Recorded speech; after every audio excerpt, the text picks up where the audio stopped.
अस्सलाम वालेकुम स्टूडेंट्स, कैसे हैं आप सब? मैं उम्मीद करता हूँ कि आप सब खैरियत से होंगे।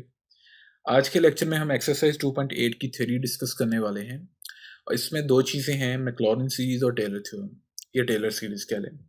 बताने को मैं सिंपल आपको ये कह दूँ कि यार ये फ़ॉर्मूलाज़ हैं, 2 सीरीज़ के फ़ॉर्मूलाज़ हैं, आप इसको नोट डाउन कर लीजिए और इनको याद कर लीजिए, ओके है। जो हैं एवरेज स्टूडेंट्स जो समझते हैं कि यार इतनी ज़्यादा थ्योरी में पढ़ने की ज़्यादा ज़रूरत नहीं है, क्योंकि ये कौन-सा इसका प्रूफ पेपर में आना है, तो बेहतर यही है कि टू द पॉइंट रहा जाए, फ़ोकस किया जाए क्वेश्चंस के रिलेटेड, मतलब कि जो फार्मूला सिर्फ क्वेश्चन में यूज़ होते हैं उसको कवर कर लिया जाए, उसकी एक्सप्लेनेशन, उसकी डेरिवेशन रहने दी जाए तो कोई मसला नहीं है, वो स्टूडेंट्स कर सकते हैं। मगर मैं उन स्टूडेंट्स के लिए करना चाह रहा हूँ कि जो इस चीज़ को डीपली कवर करना चाहते हैं, समझना चाहते हैं और दूसरी ये कि अगर कोई बीएस का स्टूडेंट है तो वो भी इस लेक्चर से फ़ायदा उठा सकता है, क्योंकि ये जो टेलर सीरीज़ और मैक्लॉरिन सीरीज़ है, ये मैथमेटिक्स में हर मैथमेटिक्स में यूज़ होती हैं। इवन कि मैं इलेक्ट्रिकल इंजीनियर हूँ, इंजीनियरिंग का स्टूडेंट हूँ, मैंने 4 टू 5 कोर्सेज़ पढ़े हैं और मैं पावर का हूँ, तो मेरे पावर के रिलेटेड जो सब्जेक्ट्स थे, पावर कोर्सेज़ थे, उनमें ये टेलर सीरीज़, मैक्लॉरिन सीरीज़ काफ़ी कई दफ़ा यूज़ हो चुकी हैं। मैथमेटिक्स के ये जो बेसिक्स हैं, ये काफ़ी दफ़ा यूज़ हो चुकी है, ठीक है? तो ये आपकी टेक्स्ट बुक है 2.16 से, इसका टॉपिक है, पेज नंबर 95 है, FSc part 2 mathematics, calculus and analytical geometry, Punjab text book है जिससे मैं आपको ये करवा रहा हूँ, ठीक है? तो इस पे सारी डेरिवेशन की हुई है, ठीक है? मैं बस कुछ ब्रिलियंट स्टूडेंट्स के लिए ये करना चाहता हूँ। बाकी मैंने लेक्चर्स देखे हैं जो एफएससी के रिलेटेड, मैं ये नहीं कहता किसी ने डिस्कस ना किया हो, जो हायर मैथमेटिक्स के लिए ट्यूटर हैं, उन्होंने तो डिस्कस किया ही है इसको। मैं सिर्फ बात कर रहा हूँ जो एफएससी के रिलेटेड वो वीडियोज़ अपलोड करते हैं, तो उन्होंने इसको इतना ज़्यादा डिटेल से नहीं बताया आपको, ठीक है? तो बहुत ईज़ी चीज़ है। मैंने इसको पीडीएफ की फ़ॉर्म में कवर किया है, अपने हैंड रिटन फ़ॉर्म में इसको मैंने लिखा है, फिर एक पीडीएफ फ़ाइल बनाई है, मैं उससे आपको एक्सप्लेन करूँगा इस चीज़ को। पहले इससे आपको पावर सीरीज़ का आइडिया होना चाहिए, what is power series expansion? मैं आपको सिंपल अल्फ़ाज़ में बताऊँगा। अगर आपका वेरिएबल असेंडिंग ऑर्डर में एक्सपैंड हो रहा हो, एक्सपैंड का मतलब आप ये समझ लें कि यार अगर आपके वेरिएबल की पावर असेंडिंग ऑर्डर में बढ़ रही हो, पहले 0 पावर आए, फिर 1 आए, फिर 2 आए, फिर 3 आए, फिर सो ऑन, चलती रहे, ठीक है? एन टर्म्स तक जाए तो इस ऐसी सीरीज़ को पावर सीरीज़ एक्सपेंशन कहते हैं। ये जो फर्स्ट 2 लाइन्स हैं, फर्स्ट 2 टू 3 लाइन्स हैं, ये आप इसको अंडरलाइन कर लें, इसमें लिखा है ये जी पावर सीरीज़ है, ठीक है? तो इसमें ये चीज़ आ रही है, एक्स तो आपको वेरिएबल नज़र आ गया, ये जो A0, A1, A2, A3, these are basically coefficients, और इनको A1, A2, A3 क्यों लिखा गया, सिंपल A क्यों नहीं लिखा? क्योंकि अगर सिंपल A लिख देते तो आपको पता नहीं चलना था कि यार ये किस वेरिएबल का कोएफिशिएंट है। तो ये लाइक ये देखें, मैं इस पे टिक करता हूँ, A3 X3 है।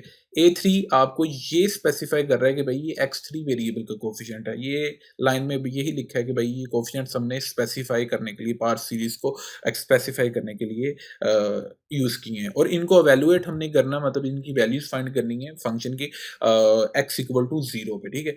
मतलब कहने का ये है कि मैक्लॉरिन सीरीज़ के लिए एक स्पेसिफिक कंडीशन है कि अगर आपके फंक्शन और की वैल्यूज़ या उसके डेरिवेटिव की वैल्यूज़ x इक्वल टू 0 पे एग्ज़िस्ट करती हैं, तो ऐसी सीरीज़ को मैक्लॉरिन सीरीज़ कहेंगे, या ऐसे फंक्शन को आप या पावर सीरीज़ को, ऐसी पावर सीरीज़ को आप मैक्लॉरिन सीरीज़ कहेंगे, ठीक है?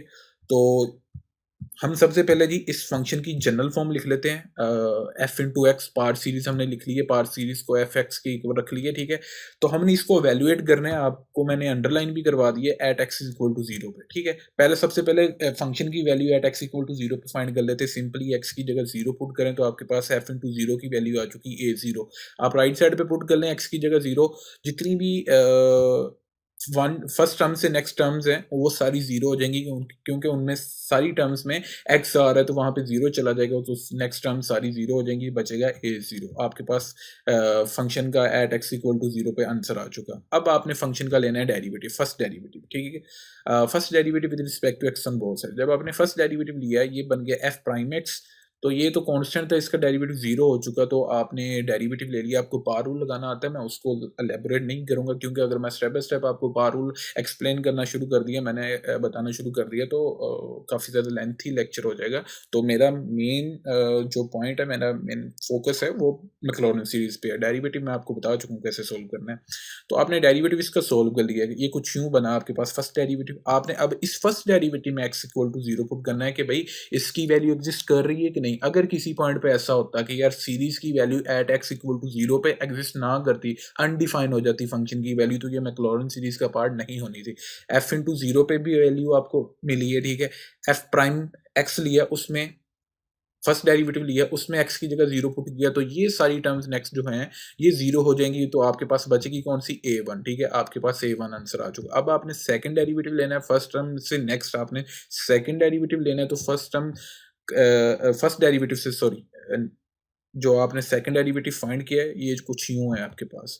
हाँ, इसमें ये बता देता हूँ, ये जो nth टर्म का डेरिवेटिव है, आपको पता है an तो एज अ कोफिशिएंट वैसे ही है, x की पावर n का डेरिवेटिव लिया, तो by using power rule x की पावर n-1 और साथ n बना, ठीक है।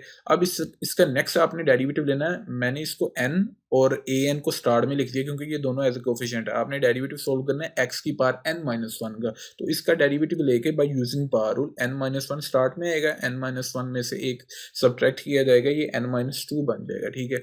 तो ये कुछ इस तरह पावर रूल को फॉलो करते हुए इसका डेरिवेटिव लिया। अब आपके पास सेकंड डेरिवेटिव आ चुका है। अब आपने इसमें x की जगह 0 पुट करना है, तो ये सारी टर्म्स 0 हो जाएंगी, सिर्फ बचेगी 2a2। तो इस तरह इसका आंसर आ चुका जी 2a2। अब आपने थर्ड डेरिवेटिव लेना है, इससे नेक्स्ट आपने प्रोसीड करना है। तो थर्ड डेरिवेटिव लेकर आपके पास आंसर आएगा, ये मैंने ये कुछ यूं लिखा है, ये तो 0 हो जाएगा क्योंकि ये कांस्टेंट है। इनका डेरिवेटिव लिया जाएगा, तो ये कुछ यूं आ गया आपके पास। अब आपने n इंटू n-1 an लिख दिया, क्योंकि ये तीनों कोफिशिएंट्स हो गए। आपने यहाँ पे डेरिवेटिव फाइंड करना था x की पावर n-2 का, वो पावर रूल के अकॉर्डिंग कुछ यूं बना है आपके पास। अब इसमें भी थर्ड डेरिवेटिव में आपने 0 पुट कर देना है, तो आपके पास सारी टर्म्स ये जो हैं सारी 0 हो जाएंगी, ये सिर्फ बचेगी टर्म 6a3। आपने ये 6a3 लिख दी है। अब फोर्थ डेरिवेटिव फाइंड कर लें। फोर्थ डेरिवेटिव फाइंड किया जाएगा, तो कांस्टेंट का डेरिवेटिव 0 और नेक्स्ट डेरिवेटिव फाइंड करके आपके पास 20a4 लिख दिया। नेक्स्ट मैंने कुछ नहीं लिखा, ये जो बचती है वही लिख दी। इस तरह फिर इसका x इक्वल टू 0 पुट करके यही आंसर आएगा, क्योंकि अगली जो सारी टर्म्स हैं वो x वाली होंगी। अगर पहली टर्म आप देख लें कि 4 डेरिवेटिव सोल्व कर चुके हैं, उनमें पहली टर्म कांस्टेंट होती है, उससे नेक्स्ट टर्म x वेरिएबल्स वाली होती हैं। तो मैंने x वेरिएबल्स वाली नहीं लिखी, क्योंकि उनमें 0 पुट होगी, वो सारी 0 होनी थी, तो यही बचना था 20a4a4, ठीक है। फोर्थ डेरिवेटिव में 0 पुट करके ये आंसर आया। अब हम लिख सकते हैं कि भाई हमारे पास ये जो मैंने हाईलाइट किया, आप इसको साथ-साथ नोट डाउन करिएगा। ये जो मैंने ब्लॉक में आपको हाईलाइट करके बताया है, f इंटू 0 पे क्या आंसर मिला, f इंटू 1 पे सॉरी फर्स्ट डेरिवेटिव में 0 पुट करके क्या आंसर मिला, फिर इसी तरह सेकंड डेरिवेटिव पे, थर्ड पे, फिर फोर्थ पे। मैंने ये सारे लिख लिए, ठीक है। एज़ वी हैव ऑब्टेन्ड, ये चीज़ें हमारे पास निकल चुकी हैं। इससे आपको क्या आइडिया होता है कि भाई a0 की वैल्यू निकली है। बेसिकली आपने ये जो पार्स सीरीज़ है उसमें मौजूद ये कोफिशिएंट्स हैं a0, a1, इनकी वैल्यूज़ फाइंड करनी है। आप मैक्सिमम 4 कोफिशिएंट्स की कर लें, चाहे 5 की कर लें, वो आपकी मर्ज़ी है। तो मैंने 4 कोफिशिएंट्स की है। सॉरी 5 की कर लें a0 को मिला के, ठीक है। तो a0 की वैल्यू f इंटू 0 आई है, ठीक है। a1 की वैल्यू आई है f प्राइम 0, ठीक है। तो ये आपके पास हो चुका है। इसी तरह a2 की निकालनी है। आप क्या करें, a2 को इधर रहने दें, 2 इधर मल्टीप्लाई हो रहा है, इसके साथ डिवाइड कर दें, तो a2 की जगह ये चीज़ चले जाएगी। इसी तरह a3 की निकालनी है, 6 इधर मल्टीप्लाई हो रहा है, उधर जाके डिवाइड हो जाएगा। इसी तरह a4 की निकालनी है, 24 इधर आकर डिवाइड हो जाएगा, ठीक है। तो इस तरह ये a0, a1, a2, a3, a4 coefficients की वैल्यूज़ निकल चुकी हैं। मैंने इनको हाईलाइट भी कर दिया है, ठीक है। एक लाइन में लिख के, एक रो में लिख के सारी वैल्यूज़ को मैंने हाईलाइट कर दिया ताकि आपको क्लियर हो जाए। तो सिमिलरली an की वैल्यू निकली है जी आपके पास, ये कुछ यूँ चीज़ निकली है। आप ये कह सकते हैं, अच्छा ये कैसे बना है, फैक्टोरियल यहाँ से कैसे काउंट हुआ आप ये देखें, ये दो तो सेम रही हैं, ठीक है, A0 और A1 की वैल्यू, कोफिशिएंट्स की वैल्यू ये तो सेम रही हैं। A2 कोफिशिएंट की वैल्यू का क्या बनी है 2, 2 की जगह मैंने कोफिशिएंट फैक्टोरियल डील कर दिया, ठीक है, मैं सारी वैल्यूज नहीं लिख सकता, आपको पता है कि यार 2 का कोफिशिएंट क्या होता है, 2 ही होता है, तो मैंने 2 की जगह 2 का कोफिशिएंट डाल दिया, ठीक है। 6 है तो 6 किसका कोफिशिएंट लेके आता है 3 का, तो 3 का कोफिशिएंट लिख दिया गया। 24 किसका कोफिशिएंट लेके आता है 4 का, तो 4 का कोफिशिएंट लिख दिया गया। क्योंकि इससे आपको आइडिया हो जाएगा कि आप जैसे-जैसे नेक्स्ट प्रोसीड कर रहे हैं, आपके कोएफ़िशिएंट की वैल्यू बढ़ रही है। मतलब अगर मैं 5वाँ कोएफ़िशिएंट फाइंड करता, तो मुझे आइडिया हो गया इससे कि भई 5th डेरिवेटिव यहाँ पे आना था, उसमें 0 पुट होना था और 5 का फैक्टोरियल बन जाना था। इससे नेक्स्ट अगर करता तो 6 का फैक्टोरियल आ जाना था और छठा डेरिवेटिव बन जाना था। तो इस सीरीज़ को, इस सीक्वेंस को फ़ॉलो करते हुए तो मैं कह सकता हूँ, अगर मैंने nth टर्म के लिए कोई an कोएफ़िशिएंट निकालना हो, nth टर्म का कोएफ़िशिएंट निकालना हो, तो भई nth टर्म का डेरिवेटिव लें, ठीक है, फंक्शन पे, तो उसमें 0 पुट करें और nth टर्म का ही फैक्टोरियल ले लें। इसका मतलब ये है कि जौन-सा आप कोएफ़िशिएंट फाइंड करना चाह रहे हैं, एक मिसाल थर्ड कोएफ़िशिएंट फाइंड करना चाह रहे हैं, तो थर्ड डेरिवेटिव लिया गया है, ठीक है। फोर्थ कोएफ़िशिएंट फाइंड करना चाह रहे हैं A4, तो आपका फोर्थ फैक्टोरियल लिया गया, ठीक है, और फोर्थ ही डेरिवेटिव लिया गया। ये सीक्वेंस कुछ यूँ बन गया। अब इन वैल्यूज़ को हम पार सीरीज़ में पुट कर देंगे। पार सीरीज़ मैं आपको बता चुका हूँ, आप अपनी टेक्स्ट बुक पे देख लीजिएगा। उस पार सीरीज़ में पुट करके वैल्यूज़ ये कुछ यूँ बन जाएगी। कोएफ़िशिएंट्स की जगह ये वैल्यूज़ जो मैंने हाइलाइट की हैं, ये पुट कर देंगे। ये आपके पास सीरीज़ अब कुछ यूँ बन गई है। इस सीरीज़ को कहते हैं मैक्लॉरिन सीरीज़ एक्सपेंशन। भई अब बात ये है कि जिन स्टूडेंट्स को इसका कुछ नहीं पता लगा, या जो इंटरेस्ट नहीं रखते इसकी डेरिवेशन में, तो भई वो स्किप कर सकते हैं। वो इस चीज़ को मगर याद रखना उनके लिए ज़रूरी है।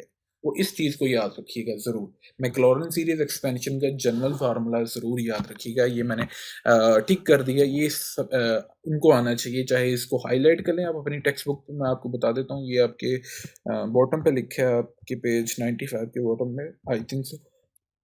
ये मैक्लॉरिन सीरीज़ है। ये कह लें या ये कह लें, दोनों में से जो सम मर्ज़ी अंडरलाइन कर लें।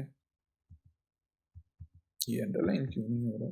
ओह सॉरी, मैं अरेज़ मीटर घूम गया लगता है। अरेज़ करी जा रहा हूँ मैं। ये भई मैक्लॉरिन सीरीज़ का फ़ॉर्मूला है, ठीक है? तो इसमें कुछ कंडीशन है कि भई ये अ, अगर सीरीज़ कन्वर्जेंट हो, तो मैक्लॉरिन सीरीज़ फिर ही आपके पास वैलिड होती है। मैक्लॉरिन सीरीज़ उस वक़्त ही एग्ज़िस्ट करती है अगर आपके पास सीरीज़ जो है वो कन्वर्जेंट हो। मैं अब इस चीज़ का नहीं बताऊँगा कन्वर्जेंट क्या है, क्योंकि इसकी डिटेल अगर बताना शुरू कर दिया, ये फर्स्ट ईयर का टॉपिक है, तो आप ये समझ लें कि आपके लिए असाइनमेंट है। तो अगर आपको फिर भी नहीं पता लगता कि स कन्वर्जेंट सीरीज़ कौन-सी होती है, तो आप मुझे कमेंट सेक्शन में बताइएगा, तो फिर मैं आपको एक अलग लेक्चर में बता दूँगा कन्वर्जेंट सीरीज़ क्या होती है। तो इसके बाद जी मैक्लॉरिन सीरीज़ हमारे पास आ चुकी है। इसको मैक्लॉरिन थ्योरम का भी नाम देख सकते हैं। मैंने ये लिखा है कि ये भई एक्सपेंशन वैलिड उसी वक़्त है जब आपके पास ये series, power series expansion convergent होगी। मैं आपको ये असाइनमेंट दे चुका हूँ। अगर आपने ये फाइंड करना है, अगर आपको नहीं पता लगता, तो आप मेरे से कमेंट सेक्शन में पूछ सकते हैं, फिर मैं आपको एक अलग लेक्चर में बता दूँगा। Taylor series expansion of function. अब आपने मैक्लॉरिन सीरीज़ डिराइव कर ली है, मैं आपको इनको याद करने का तरीका भी बताऊँगा, ठीक है?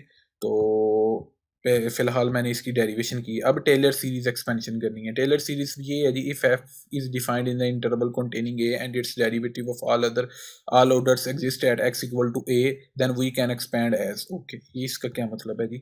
भई इसका मतलब ये है कि कौन से पेज पे है, मैं आपको ये भी बता देता हूँ। ये है जी 2.17 टॉपिक है, page number 98, Taylor series expansion. ये मैंने ये फर्स्ट 2 लाइन्स लिखी हैं आपकी, ये कि भई टेलर सीरीज़ ये कुछ यूँ बन जाएगी। इसमें पॉइंट क्या याद रखने वाला है? इसमें पॉइंट याद रखने वाला है ये वाला, ठीक है? x equal to a। इसका मतलब ये है कि अगर आपकी पार्ट सीरीज़ या फंक्शन जो कि आपको गिवन है, अगर वो फंक्शन और उसके डेरिवेटिव की वैल्यूज़ हायर ऑर्डर तक, जितने भी ऑर्डर्स तक है, उसका डेरिवेटिव आप फाइंड करना चाहें, सारों की वैल्यूज़ 0 पे एग्ज़िस्ट कर रही है, एट x इक्वल टू 0 पे, तो फिर वो मैक्लॉरिन सीरीज़ है। अगर वो x इक्वल टू a पे एग्ज़िस्ट कर रही है, तो वो टेलर थ्योरम बन जाएगा या टेलर सीरीज़ बन जाएगी, ठीक है? किया क्या है, सिंपली उस टेलर मैक्लॉरिन सीरीज़ में ये जो आपने फाइंड की है, ठीक है? उसमें x equal to a use किए। जब आप x equal to a use करेंगे, तो ये कुछ यूं बन जाएगा आपके पास, जहां पे आपके पास जीरो है उसकी जगह आप, पहले था एक्स एफ प्राइम जीरो, उसकी जगह जीरो की जगह कोई ना कोई कांस्टेंट नंबर आ जाएगा, ए पुट कर दिया जाएगा, ठीक है। तो ये एक्स माइनस ए बन जाएगा, ठीक है। एक्स को एक्स माइनस ए से रिप्लेस कर दिया जाएगा, कैसे, ये ए प्लस का है तो इधर आकर माइनस होगा, तो एक्स माइनस ए से रिप्लेस कर दिया गया।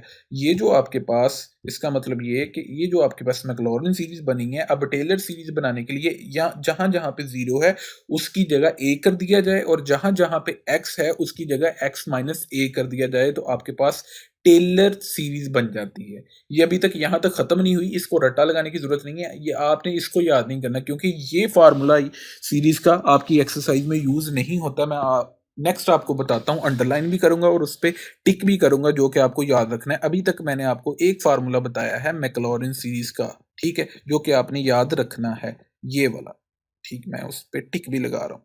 अगर आपने थ्योरी को नहीं अंडरस्टैंड किया या आपको समझ नहीं लगी, अगर आप नहीं इंटरेस्ट रखते इस चीज़ में कि भाई रहने दें डेरिवेशन को, तो आप सिंपल फार्मूला याद रख सकते हैं।